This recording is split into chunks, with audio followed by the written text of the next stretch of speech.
طواف خلاص شو. اوس د صفا او مروه سعی کوو. مخامخ روان اوسو، یعنی په اووم شوط کې چې تر حجر اسود تیر سو سیده روان یو. پر لارې مو 2 رکعاته واجب د مقام ابراهیم سره وکړل. د زمزم اوبه مو وچښلې. پر بله خوا نه ګرځو چې بیا سرګردانه کیږو. مخامخ زرغونې لوحې ته وګورئ. پر لیکلي دي الی المسعى، یعنی دا لار د صفا او مروه د سعی پر طرف باندې تللې ده. مخامخ ځو. دغسې مخامخ سیده لاره صفا او مروه منځ ته تللې ده. هغه ته نه ځو، پر رسته لاس باندې کاټېږو. د صفا او مروه په منځ کې 7 واره تګ او راتګ ته سعی ویل کېږي، چې 4 واره د صفا او 3 وارې د مروه څخه تګ دی. کله چې صفا ته نږدې سو، دا د صفا غونډۍ ده. اوس ورته رانږدې سو، نو دا کلمات وایو: ابدأو بما بدأ الله تعالی به. بیا به دا مبارک آیت ووایو: ان الصفا والمروة من شعائر الله. صفا غونډۍ ته به دومره پورته سو چې کعبه شریفه معلومه سي. اوس نو د سعی نیت کوو. د سعی نیت داسې دی: زه د الله لپاره د عمرې سعی کوم. دغه الفاظ که په خوله ونه وایي، په زړه کې قصد وکړي هم کفایت کوي.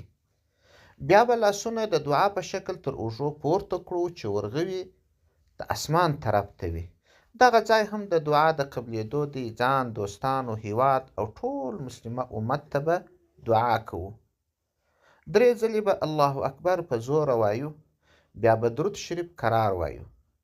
اوس نو د مروه په طرف په آرام سره حرکت کوو. پر لارې به تسبیح، تهلیل او تحمید وایو. د لارې په اوږدو کې دا د زرغونه څراغونه پیدا سوه. دا یې د دې لپاره علامه ورکړې ده چې دلته به نارینه ځغلي تر هغه وخته چې څراغونه خلاصیږي. بیا به عادي تګ کوي. د ښځو لپاره دا حکم نشته. په پخوا زمانه کې د صفا او مروه غونډیو په منځ کې دغه د زرغونو څراغونو اندازه مځکه شیله وه، کوم چې هجرې رضی الله عنها یې په منځ کې ځغستلي دي. دلته به هم د صفا په څیر عمل کوو. یعنی کله چې مروه ته نږدې سو، دا کلمات وایو: ان الصفا والمروة من شعائر الله. مروه ته به پورته سو. که کعبه شریفه معلومه نسی، پروا نه کوي. دا مروه ده. اوس یو شوط پوره سو. بیا به د صفا په څیر لاسونه د دعا په شکل تر اوږو پورته کړو چې ورغوي د اسمان طرف ته وي.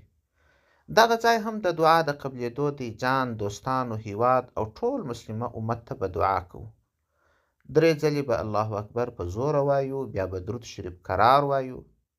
اوس نو بیرته د صفا پر طرف په آرام سره حرکت کوو. د هغه بل شوط په څیر پر لارې به تسبیح، تهلیل او تحمید وایو.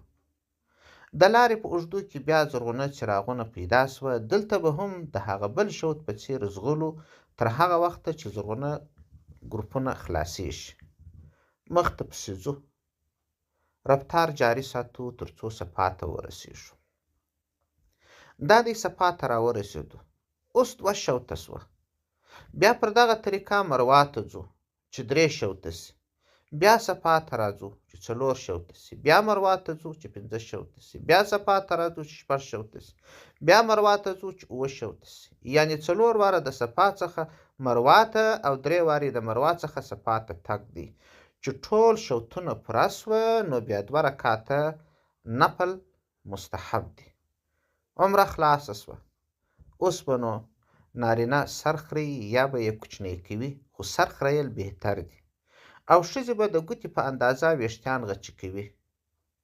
معتمرینو چې د عمرې اعمال پوره کړي وي، یو د بل سرونه خریلی سي.